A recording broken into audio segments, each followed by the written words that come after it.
gonna see. I think I'm connected to Bluetooth here. Let's see here. Bluetooth. Maybe not. Maybe not. Maybe not. I'm not gonna start. Like I'm not gonna start this live stream until we have 4,000 people in this room. Like that's just, I don't start with less than 4,000 people. I'm not even gonna start it until we get 4,000 people. We'll just sit here and do nothing. Okay, maybe 3,000 people. I'll start it when 3,000 people get in this room. But I'm not gonna start my stream until at least 3,000 people are sitting up in this room waiting for me to speak. Okay, let's just say 1,000 people. If 1,000 people come in here, I'm gonna start my stream. I'm gonna start it. I could settle for 500 people. I'm not gonna start until 500 people come in my stream, and I'm gonna start it up.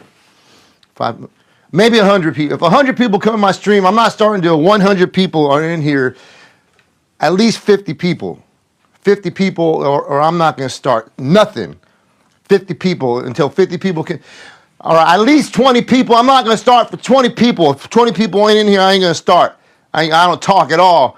I ain't going to say nothing. Okay, 5 people is good. 3 people is good enough. 3 people is good enough. All right. Brothers and sisters, coming from his studio located in the great state of Texas, the undeniable, irresistible, bearded mic slinger, the hardworking man himself, Linwood Presley King. Yes, sir.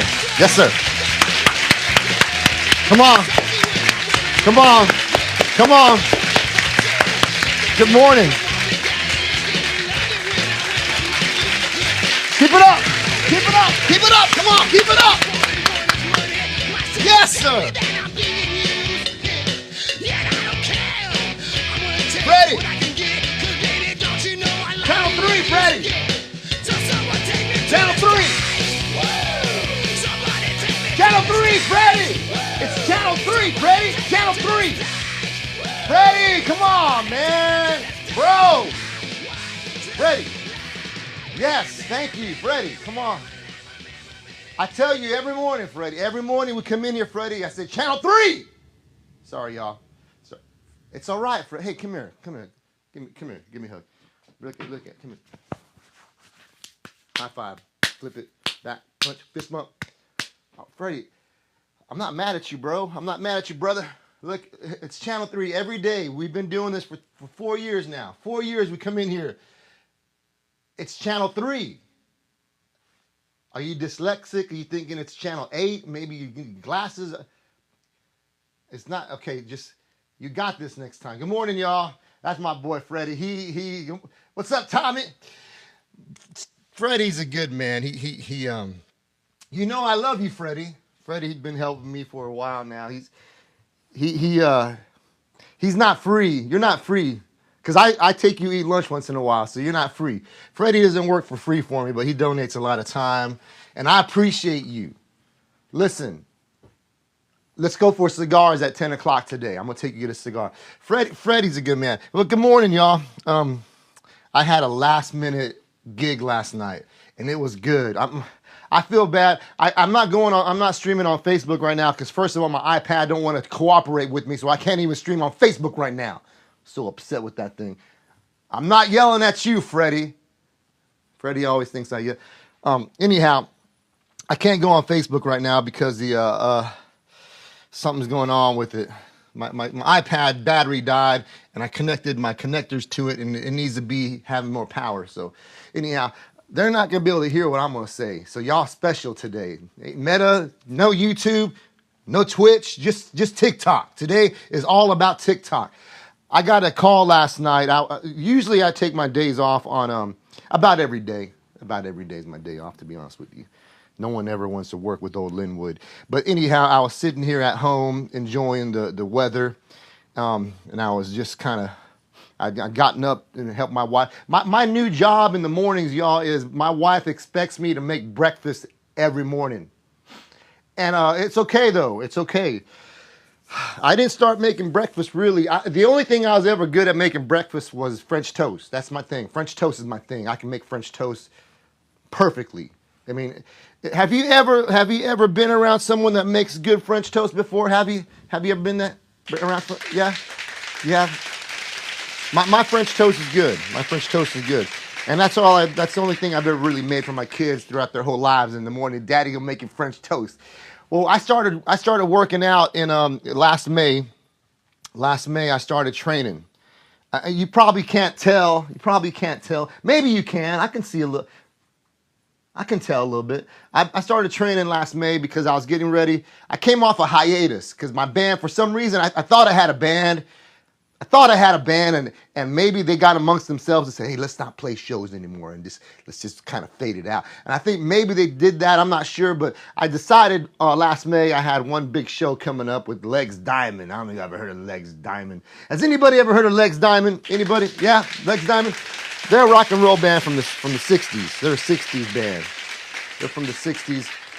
Cereal in the bowl. I'm pretty good at that. But hey, that takes a lot of skill. You don't spill the milk, brother, you're good. If you can pour cereal and pour milk and not spill the milk, then you're all right.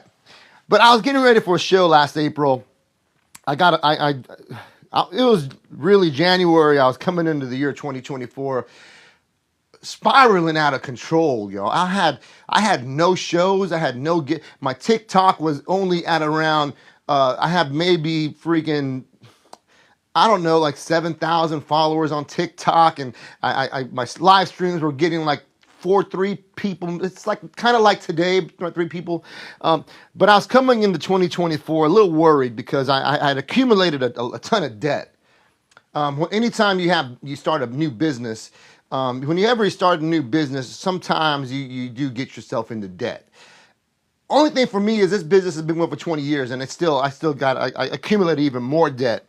And I was coming into 2024 thinking to myself, how am I going to get out of debt? I don't want to work. I'm just playing. I do want to work. I'm a hardworking man, people. Anyhow, I was coming out of 2024 thinking to myself, my band ain't doing nothing. We just come off of we had just signed Atomic Music Group in 2021. We signed a deal with Atomic Music Group. We're coming off of we had just got dropped off our record label. We had at least one agent believe in us still.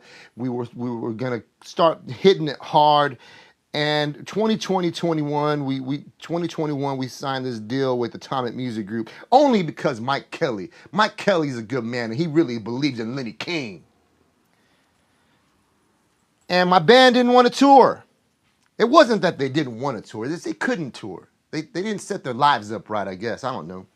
What am I talking about? Anyhow, I was coming up into April, and in 2024 January, and I had nothing set up. I had no shows set up. Usually bands, let me tell you something about musicians or anyone that does contract work. You got to be at least 3 months out. At least 3 months out. You should have work lined up from now to 3 months, and you're 3 months ahead. I've always been 3 to 6 months ahead. My entire music career, I was always 3 to 6 months ahead, planning, booking. I've always had stuff set up. Tours set up, shows set up, events set up. I was always working.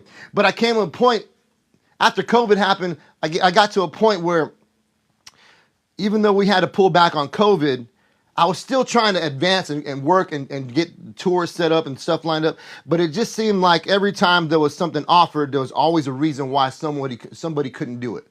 There's always a reason why. There's always a reason why.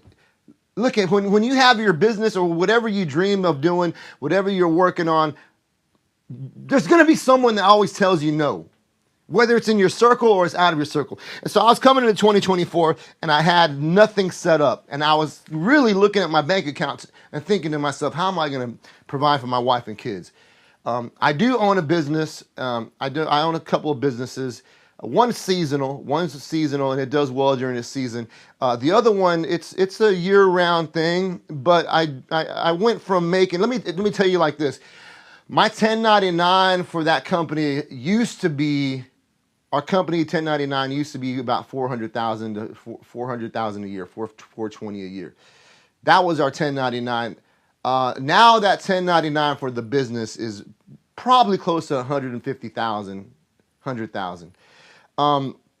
And I have people. I have I'm a silent partner. I don't really do much. I just silently look and say, "Where's my money?" That's me. I'm a silent partner. All you ever hear from me is on Wednesdays. Hey, how much is payroll gonna be? That's how silent I am. I don't do. I try not to get involved. But that business is struggling. It's been a rough 2 years for that business. My music business has been struggling, not because of me. It's not my like it could be my fault maybe, but really it's because people don't want to put in the work, the vision, listen. You got to have people in line with your vision. And if they're not in line with your vision, you're going to be like this. And say you want to fit through this little hole, right? And you need that laser tight vision. And you got guys doing this. You're not going to make it in that hole. It's going to get stuck. You're not going to get through. And so I was coming into 2024 and I was really worried. I was really thinking to myself, Lord Jesus, I trust you. I've been going to the same church for a while. My pastor, Dustin Hawkins, is a good man. He's a good man. I love him, and he'd always pray over me and always give me words and prophesy over me. And I think that's great. It's happened my whole life though. My entire Christian walk, I've always had people prophesy over me, Lord, and I receive it. Anytime you want to pray over me and give me a prophecy or a word, I receive it. I receive it. But I was coming in and my business was struggling. I was in debt. I was trying to figure out how to manage TikTok and how to manage leverage reels and trying without having to tour anymore. I was trying to figure out how to make money, and I got desperate. And I remember sitting here just praying. I was like, man, Lord, I don't know how I'm going to do it. And a name came to mind. There was one name that popped in my mind, and his name was Noah Peterson. Unless you're in San Antonio, Texas, or you may know him, he's got a pretty good brand and his music's good and he's got a lot of spins on Spotify. I texted him. I just said, Noah, if you have anything you can throw my way, please do it. That's all I said. I get a phone call 5 minutes later and he's, hey man, what do you think about playing La Semana Alegre? And I was like, La Semana, that's like hasn't been around in years. And I know it's a fiesta event. And he says, stand by. He's a Marine also. We're both Marines. He says, stand by. And I was like, hoorah. So I stood by. I was like this, standing by with my phone at attention. And he says, hey, Matt Wolf's going to call you. And I was like, all right, Matt Wolf.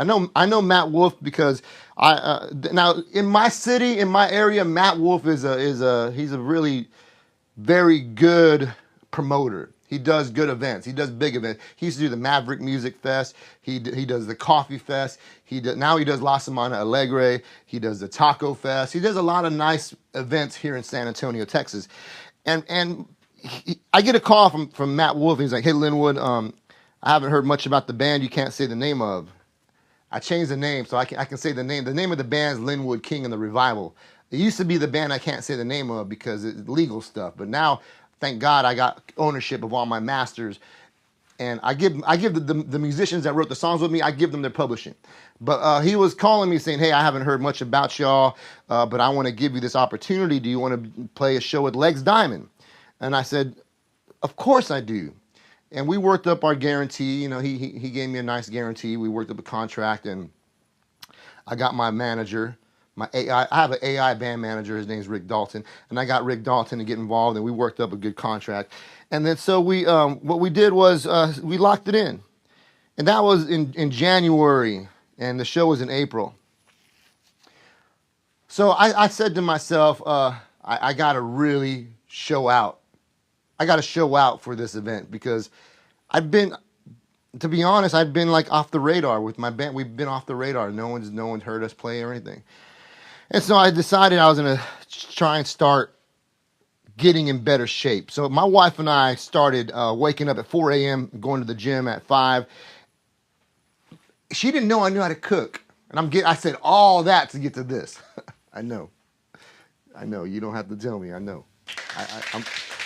I know. I'm long-winded. That's why I'm not a pastor. If I was a pastor, if I was a preacher, I'd be preaching and they'd be sitting there going, God, get to the point, dude. But I'm not a preacher. I'm just a talker. I'm just talking. So anyhow, we started doing the whole gym thing because I wanted to be in the best shape of my life, and I want to be honest. I'm gonna be honest with you guys. I want to be the best front man that's ever lived in the entire world. That's what I want. I appreciate that. I appreciate that. I'm trying. It's not easy being the best front man in the whole world when nobody knows you're the best front man in the whole world. Like, that's the thing. Nobody knows I'm the best front man in the whole world, but that's my goal, is to be the best front man, band leader in the entire world. I'm working on it. So I started getting into shape. I started working out my songs. I got ownership of my masters now.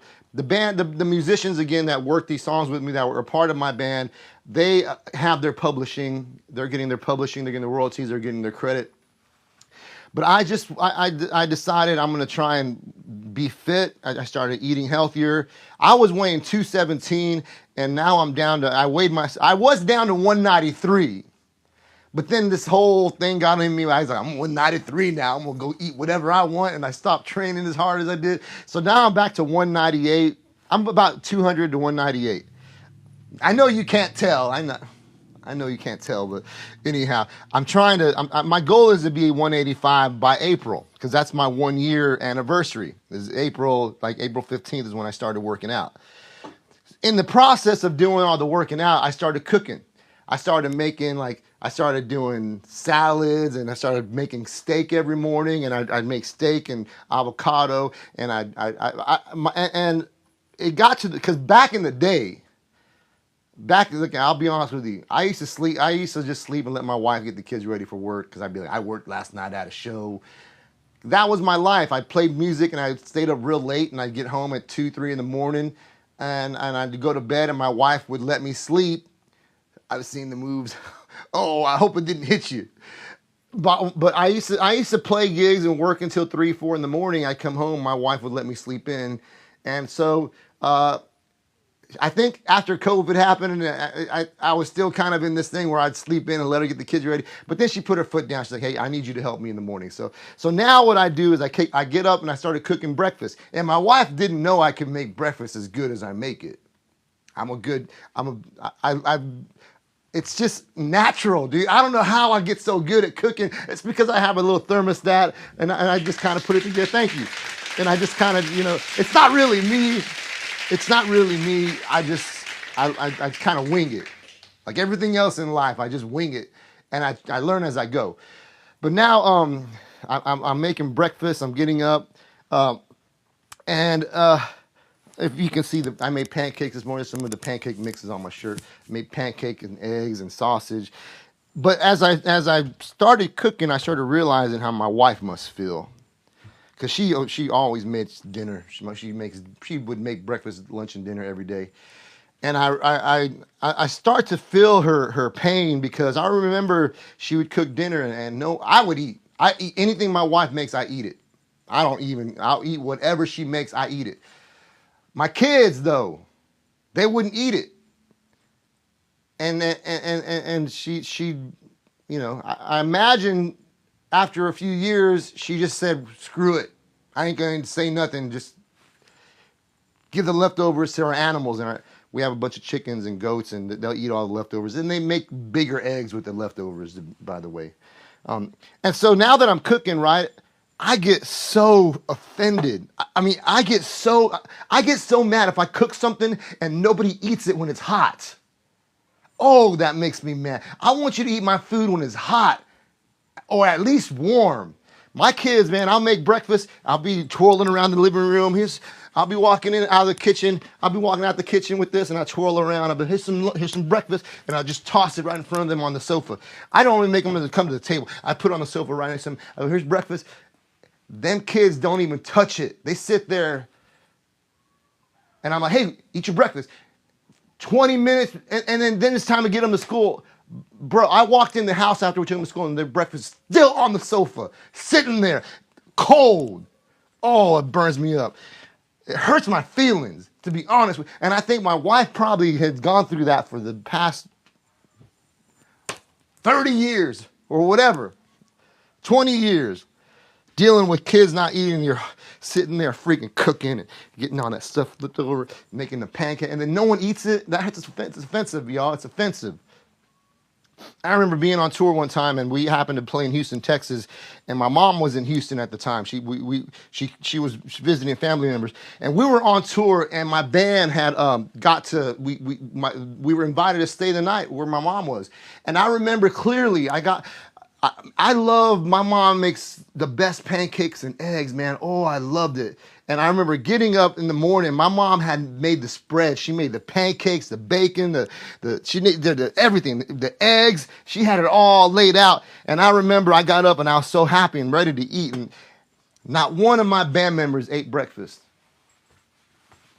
Not one of them. They weren't hungry. That's not the way I was raised. I was raised that if someone cooks for you, you better eat it. You better at least eat one plate. Because it's rude if someone will get up for you and make you breakfast, make you lunch, make you dinner, and you can sit there, no, thank you. I'm not hungry. No, you eat it. Make yourself eat it. And I remember that day, and I was pretty offended that the guys didn't eat. And then you get on the road, and can we stop at McDonald's? Bunch of grown men got breakfast made for them by my mama. No one ate, and you get in the van, and on your way to the next city, they say, can we stop at McDonald's? Y'all I ain't gonna say it. Lord help me. I don't want to get in the flesh. I don't want to get in the flesh. That's right. Don't get in the flesh. Don't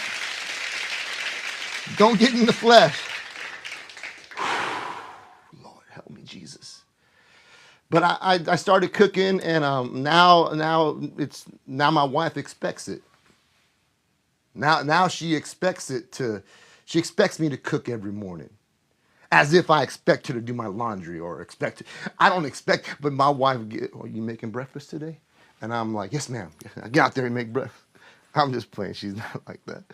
But I like it though. I like getting up. I like making breakfast. I just don't like it when people don't eat my breakfast. I don't like it. Tell me how do you feel about that? Do you ever make something? It's like this, y'all. It's like, I guess you can relate it to if you're a musician and you write a song and no one listens to it.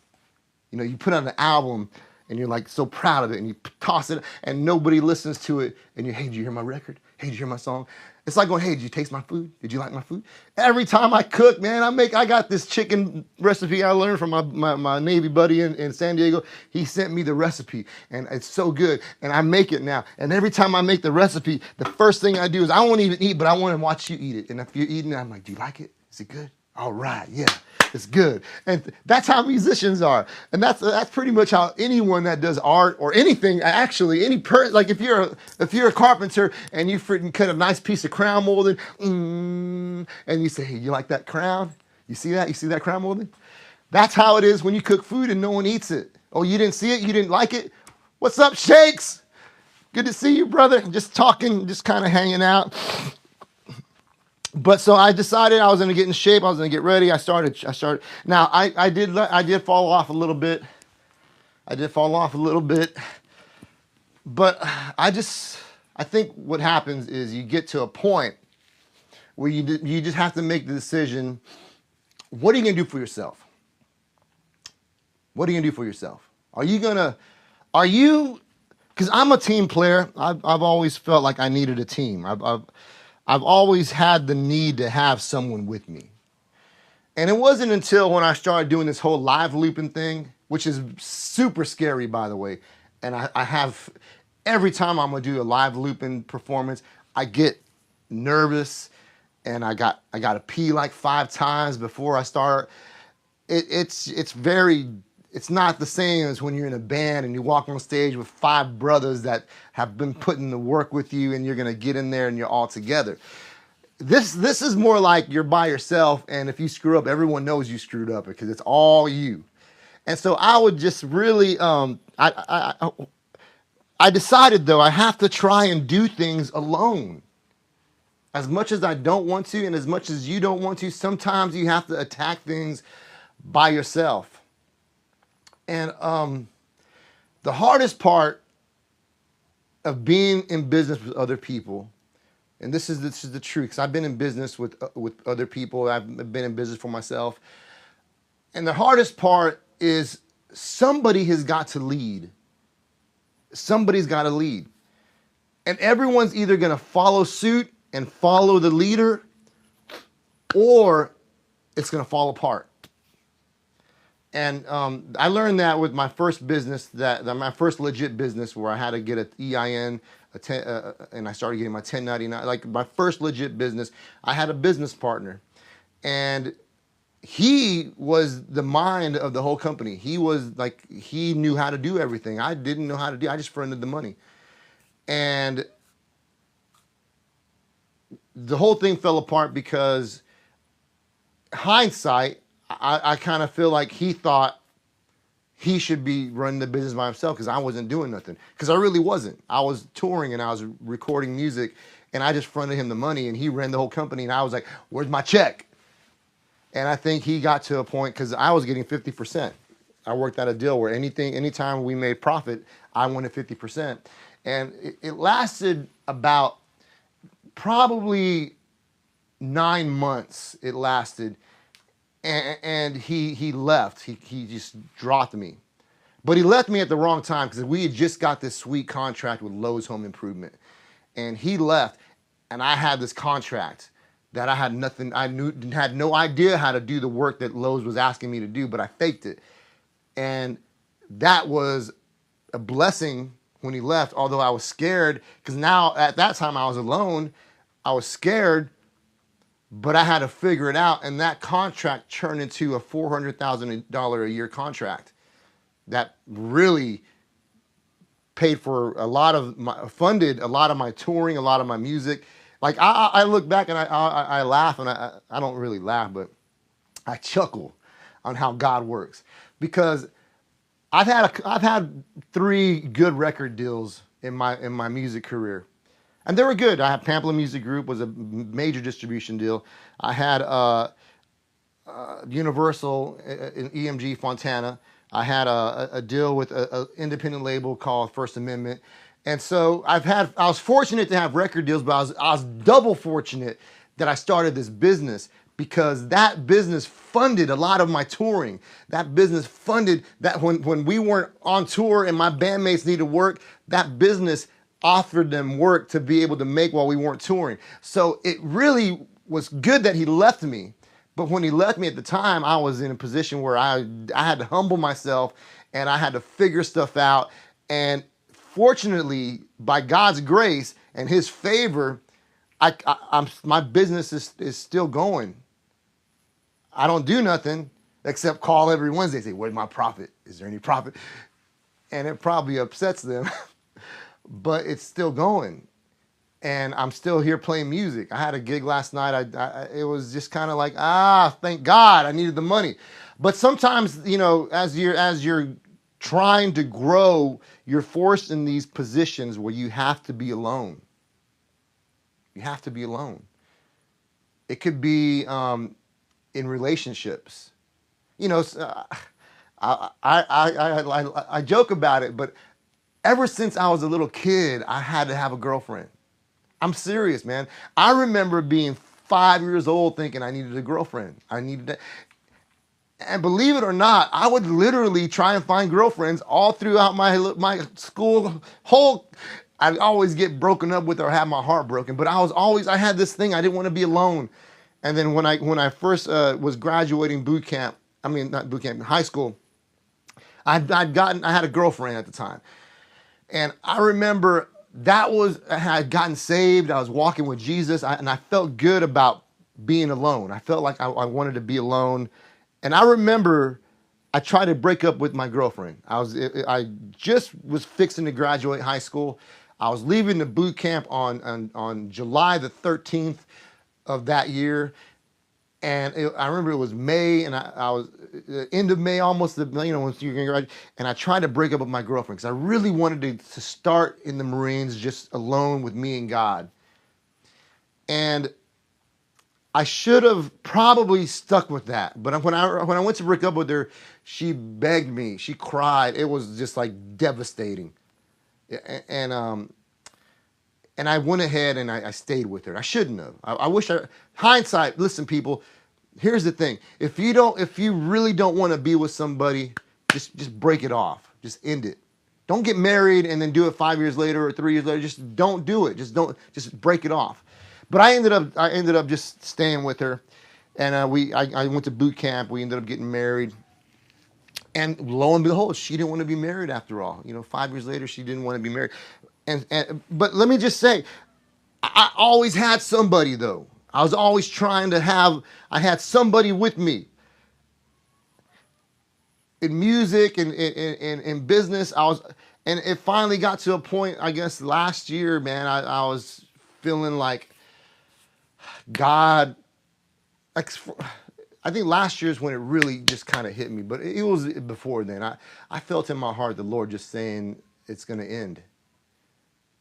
This band that I can't say the name of, I felt like I needed to get out. I remember thinking, even before COVID, I remember thinking how I needed to get out because I wasn't enjoying what I was doing. I was really having a hard time performing, getting on stage for, even if it was an hour. We usually did 45-minute sets on tour. And that 45-minute set was just the hardest thing to do. I remember I'd get on stage, and this was like 7, 8 years ago. This is like, I was talking about this with my wife. Even my close circle of friends, like I got maybe 3 or 4 friends that I just confide in. They know. I've told them about this, and I would go on the road or I'd play a show, and the only thing I liked about it was the benefits that came with it, sponsorships, free guitars, free food, recognition, validation, popularity. Those are things I liked about it. I was like, yeah, I can do it. I liked it. I like walking down the mall and being like, what's up? Or people coming up to you wanting the autograph or interested in what you're doing. And then I was struggling with it. I hated doing this. Let me rephrase it. I didn't hate doing it. I felt the anointing of God on me. Like I felt like I was doing what God wanted me to do, but with the wrong people. But I couldn't get out of it because that was my life. My whole life was that band. My entire life was structured around that band. My businesses were structured around that band, around our schedule, around touring, around everything for that band. That was my whole life, and I couldn't leave it. Because the people I was playing with were very talented, super talented. But as I kept struggling with getting on stage, not that I didn't love the people I was playing with, but the songs and the music that I wasn't liking, I didn't feel like I wanted to play that type of music anymore. I didn't want to be in a metal band. I didn't want to be screaming. I enjoy screaming. I like screaming. I do enjoy, but I don't want to sing that stuff every single day. I want to write all kinds of stuff. I want a band that's going to back me up if I want to write a disco song, or if I want to write a blues song, or if I want to write a heavy. I want a band that's going to back me up like that. And so as we came into the new year, I felt like this is my time to do that. I have to cut it off. I have to end it. Oh man, thank you, brother. I felt like I had to step out. And so 2025, and I had been talking to my bandmates about this for 4 years. I've been having meetings with them. We'd meet and I tell them, listen, my health isn't very good, so I don't want to spend my end days of my life freaking playing stuff I don't want to sing. And so I had meetings with them about, the music, and I've even suggested I need to write more music. I need to be more involved in the writing process. And it just wasn't happening. They didn't want that. So I honestly felt like I had to make a change. So right at the end of 2024, I made up a press release. I spoke to the band. I let them know that moving forward, it wasn't smart business for me to keep the band name that we had. This wasn't smart business for me. It wasn't beneficial to my business. The money I have invested in that band. I have thousands and thousands of dollars invested in that band. And it wasn't smart business for me. I have investors that invested in that band that have paid for recordings. I have investors that ask me, hey, what's going on with y'all? Why aren't y'all playing? I have people that I owe money to from this band. So I was coming out of 2024 and I just said, hey, listen, moving forward, I'm dropping the name. And I'm going to rebrand it as Linwood King, as a solo act. I'm going to brand myself as a solo act. And that was hard. That was difficult for me to even write down and talk about, or, I talked to my wife about it. it was difficult because I'm comfortable. I'm comfortable with that old name. I'm comfortable with my old bandmates. I feel really secure there. Like I don't have like it's just comfortable. But in order for me to go where I feel that God wants me to go, I had to cut it out. I had to drop it. And I let them know. I told them moving forward, I'm going to go as Linwood King in the revival. I'm going to take the catalog of music that we have as this band. I'm bringing it over to myself. Now is a hard process, y'all. Taking music that you've already released on your digital distributor and then taking it and then re-releasing it, that takes a lot of work. That took I'm not even done yet. I'm still working on it. But I took the catalog and now I'm re-releasing the songs that I like. Morning, Brandon. Raw. Ugh. I take the songs that I like and I'm re-releasing them. And so doing that meant I'm alone. I have a band. I have the revival. They play with me. I have Tito's my cousin. He's my drummer. Dimitri, the Bishop of Bass, is my bass player. Maclovio Perez, who's my old Gibson A&R rep. Gibson. I love Gibson. Maclovio is my guitarist. And I have a meeting at 10 o'clock today with a potential guitar player.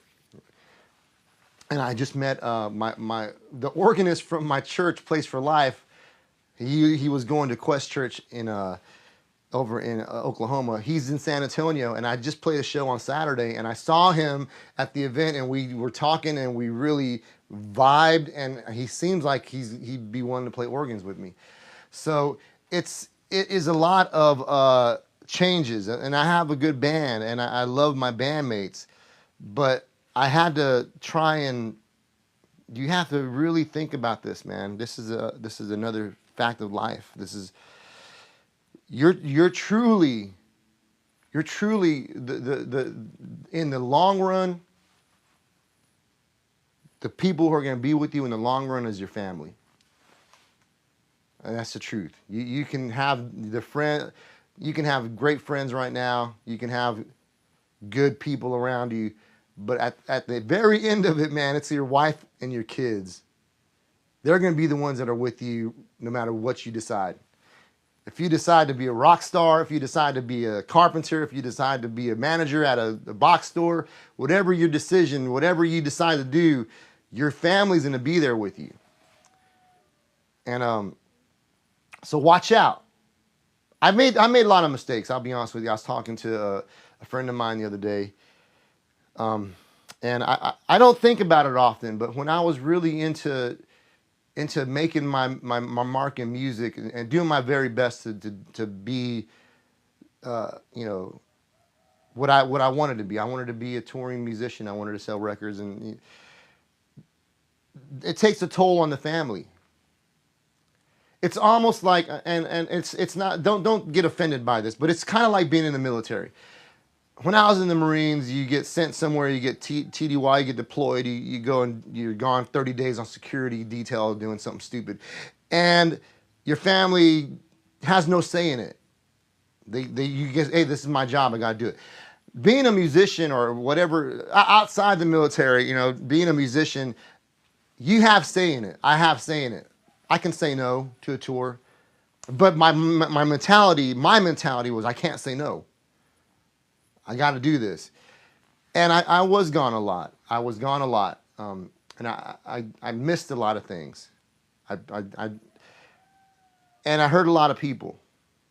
And I don't think, I wasn't thinking about it really. It's something that I don't really think much about until something just kind of pops up. And someone mentioned to me the other day how I hurt them because I was on tour. And I'm sorry, man. I did tell them I was sorry. There are things that you're doing, especially me. I can get so just like laser focused, man. If I put my mind to do something, I'm gonna go all in with it. And I'm the guy that if you want me to play on a local softball team, right? Say there's a little local softball team just for fun. I'm the guy that will go buy the cleats and the long socks and the nice pants, and I'll get all did up. I'll get me the baseball glove, and I'll get the knife. I'll show up there looking like I'm a professional. even though I'm not. But that's just my personality. I go all in with it. I mean, seriously, maybe it's a bad thing. I don't know. But anytime I do something, I'm gonna be like, so that's kind of where I did make mistakes like that. But there's always a cost to something, and I feel. And don't get me wrong, I wasn't a bad husband. I wasn't being a bad father. I just think this is it's a hard life.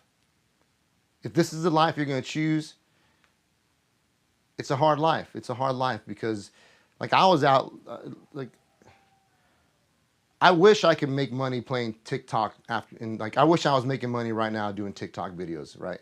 I wish I can work 3 to or 10 to 5 doing this stuff. But I play music. I'm a musician. I make my money gigging and playing shows. And so my income is, I had to play last night because I needed the money. I needed the money, and I wasn't going to say no. I got a last minute gig, and I packed up at 2 o'clock in the afternoon after my kids took my kids to school. I packed up at 2 o'clock, and I freaking drove straight to the gig. I loaded in, and I performed from 4 to 8 o'clock. Packed my gear. I got home at 9. I missed that time with my kids had gym class. They were in gym because they're doing gymnastics. I missed that. I got home. My son was up. He looked so cute. He saw me and he goes, "I love you, Dad." And I hugged him. And I'm thankful that I'm home at 9 o'clock. I used to get home at 2 in the morning. My gigs were like, I was in that band that played at freaking 11 o'clock and we didn't end till 12 o'clock, and we didn't get paid till the bar closed, and they had to count their money and give you whatever percentage. That was my old life. Now my new life is a little better. At least I'm getting home at 9 o'clock and I'm getting paid, but I still miss that. I miss that time with my kids. And I got up this morning. I took them to school. So there's a lot of benefits in there because other things is like, man, I get to be with them when they're home from school. There's a lot of back and forth on it, man. But it is a tough life.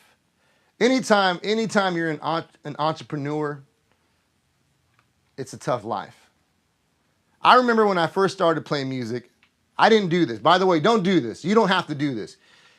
Someone told me, you got to go network. You got to be like out with the people and be partying with the people.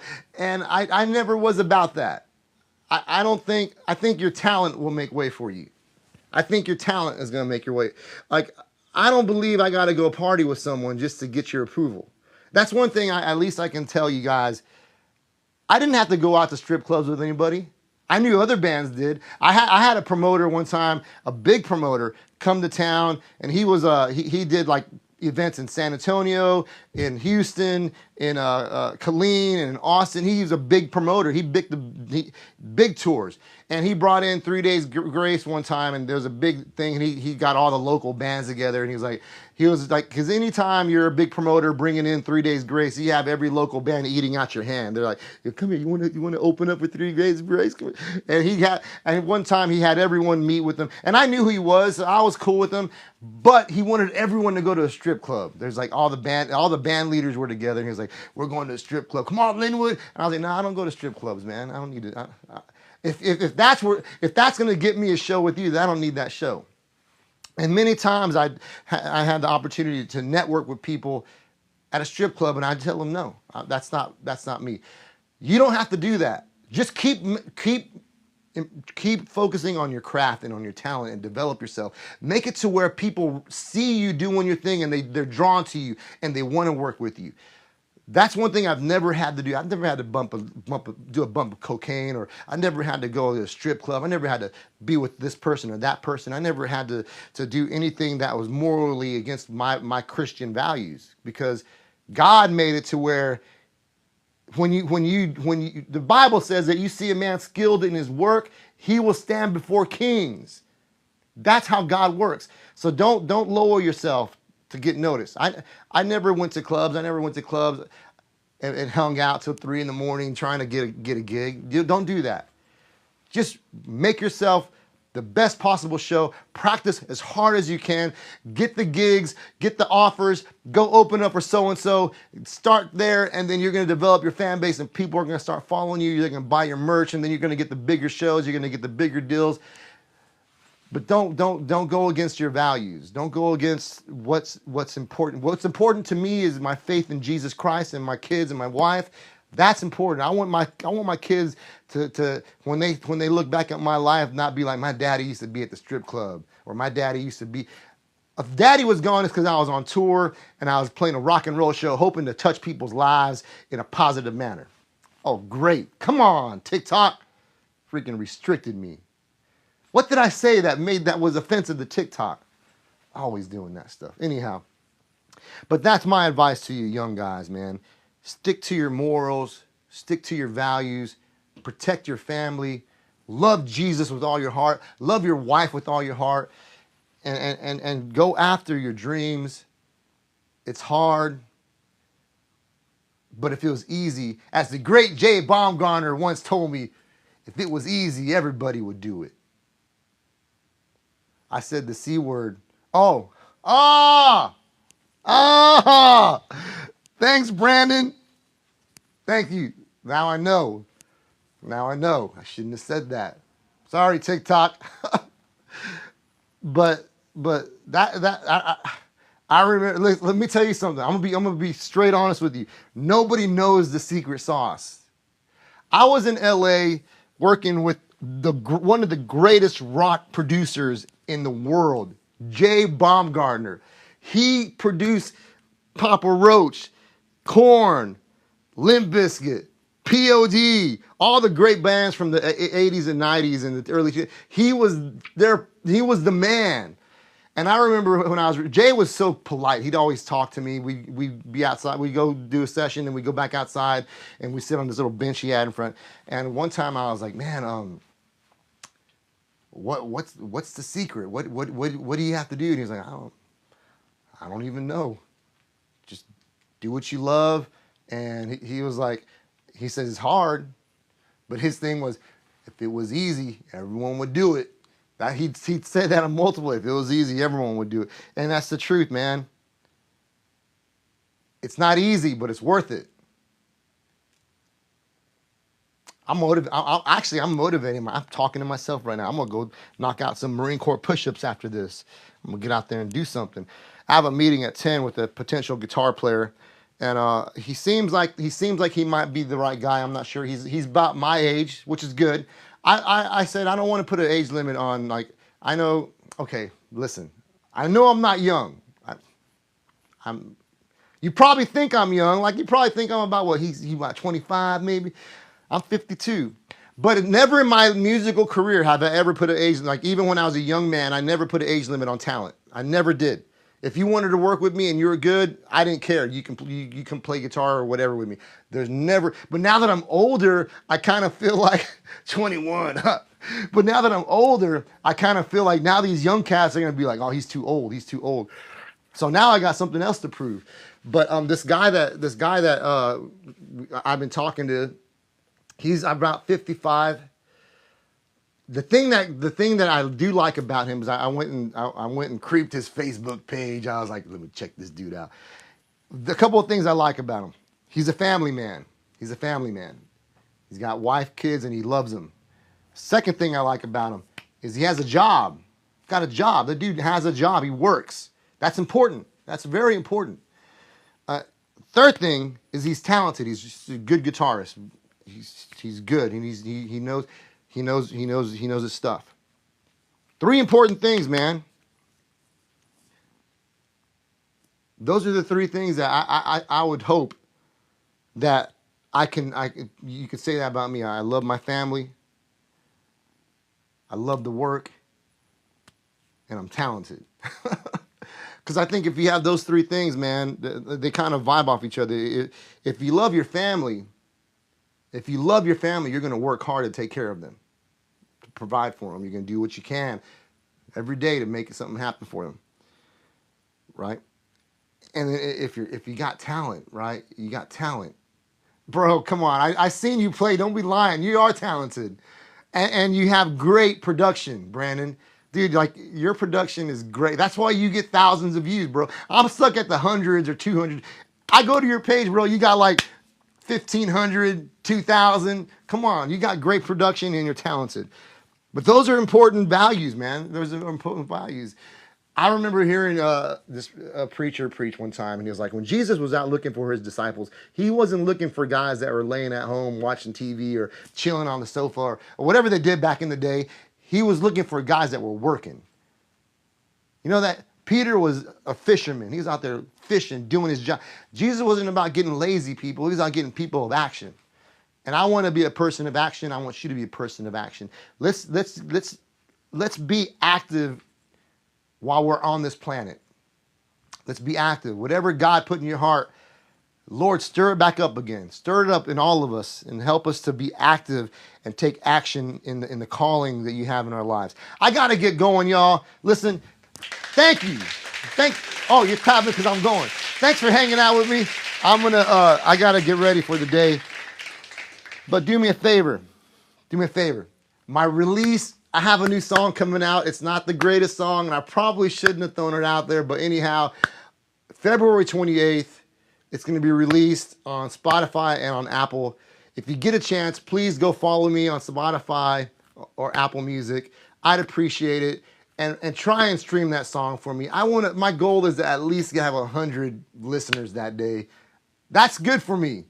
On my Spotify, I'll be happy with that. All right, guys, I got to go. God bless you. I'm out. Brothers and sisters, thank you for joining us. And until next time, be good to Yes, yourself. sir. And work harder than you did yesterday. LPK out. God bless you guys. Ow!